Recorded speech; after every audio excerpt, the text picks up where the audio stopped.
All right, so I guess we'll just call the meeting to order. So I need a mover and a seconder.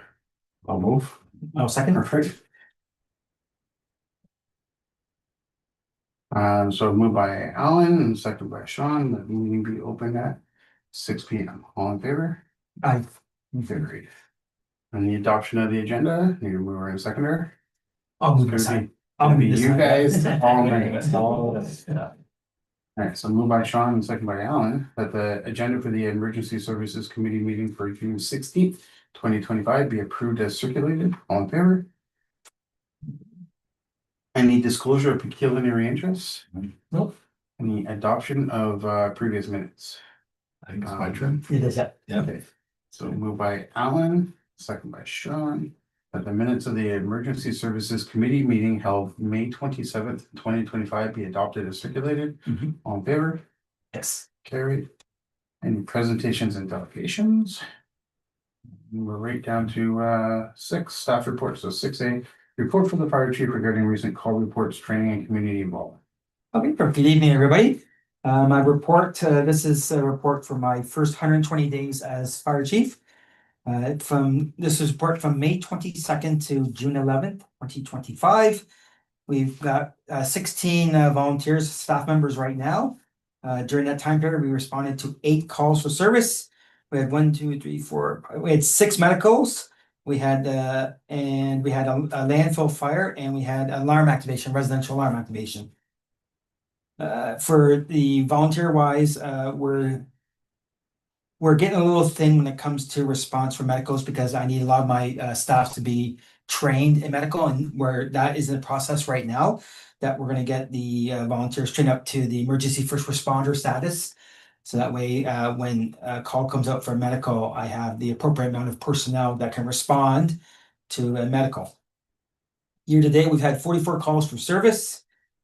For our regular weekly training, we always are touching on our medical training, as well as looking over the medical equipment, so our defib, our pad placement, our suction unit, our gloves, our equipment for medical calls, make sure that we have enough and they are within specifications of NFPA standards.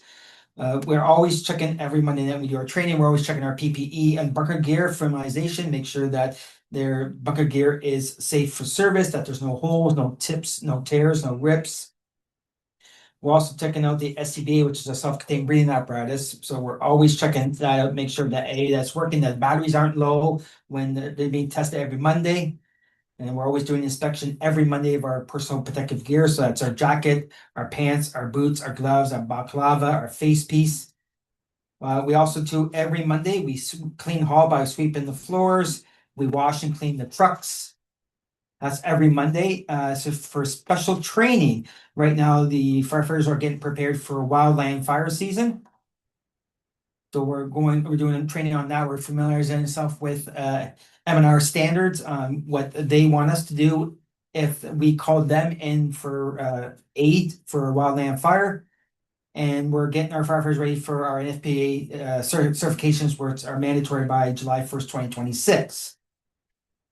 My update is I just completed the regulatory and establishing bylaws for the CAO to review. I'm always regularly checking the fire rating for our township because it changes on a daily basis because of the weather. And we're always doing ongoing training for our 4 new recruits. For our fire prevention, it's always ongoing during any kind of incident call.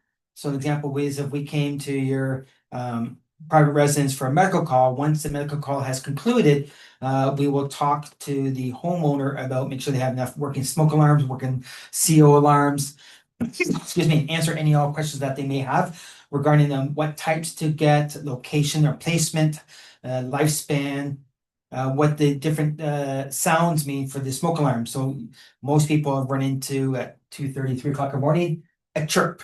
Then you get a 3-second pause, then a chirp. That is in case of a low battery. So we ask that you keep your manufacturer's instructions when you buy the unit, because it tells you what each chirp means, the sound of it. So that way the residents can be informed. We will be more than happy to come out and assist you with that. We're also doing ongoing the FPO is building the 2025 calendar events, so that's our PR event. So we're coming up to July 1st for Canada Day celebrations. There'll be a lot of us as the fire department will be present at the July 1st celebrations. We'll have a table set up with fire prevention material. Please come in and speak to us. We're definitely more than happy to help you, answer any all questions that you may have. The FPO is always training is underway, so the fire prevention officer, along with myself, we're always ensuring that we're up to standards, up to new initiatives that the fire marshal office is sending out to the general public. Again, the smoke and CO alarm inspection is in progress for 2025-2026. So that's, again, we come out to your houses at any time. You can call us, we'll come out for an inspection, or if you see us within the community, please approach us and ask us any questions. We're here to help you, we're here to serve you. So please approach us, the firefighters, and ask any questions that you may have. For our last community involvement, we had a community event held on June 7th at Fire Station 1. They had a car wash, dunk tank, and a snow cone machine that was present for the members of the community. The funds that were raised were for the Bonfield Firefighters Association. So what they do with those funds is they give back to the community. So what they do is any donations that the public graciously donates to us, we reinvest back into the community. And that is my report for the month. Perfect. Great. We've had any questions or anything? 6B, report from the CEMC regarding the changes and effects of the proposed amendments to the Emergency Management and Civil Protection Act. Okay, over the last couple of years, the Emergency Management and Civil Protection Act has undergone some significant changes. It changed from the Ministry of the Fire Marshal's Office to the Treasury Board, and all toward elevating the importance of emergency response and dealing with emergencies and severe weather events and things like that that the province has been facing. So this is the next part of it, and it's Bill 25, and it hasn't passed yet, but it's in progress. Earlier this year, the government reintroduced the bill, and there have been a number of sessions, fact-finding sessions, information sessions, to gather information from first responders, from emergency management coordinators, and so on across the province. What does the bill need to say today in 2025 versus what it did in 2019 or 2018? A lot of things have changed, so not the environment notwithstanding. So this is a bit of an update of what those roundtables produced, the information that they gathered, and what the next steps are. They've been brought together in Bill 25, and it's had the first reading. But I just wanted to give a little bit of an update of kind of what it looks like and what we might expect going forward. So there's some key amendments. There will be some challenges in implementation and training. It's going to need more money. It's going to need more time. It's going to need more people. They did do an extensive case study and real world applications in their roundtables with communities and people. And they did consider, so, what does the future look like? It's great to come up with something today and it all changes tomorrow depending on what you did. So we're trying to be forward looking in our approach. Bill 25 enhances emergency management effectiveness and efficiency. It focuses on better coordination and resource allocation, and addresses future challenges in disaster response. A disaster 10 years ago was different than a disaster today, and we've seen that in sort of the severity and intensity of some of the things. New protocols.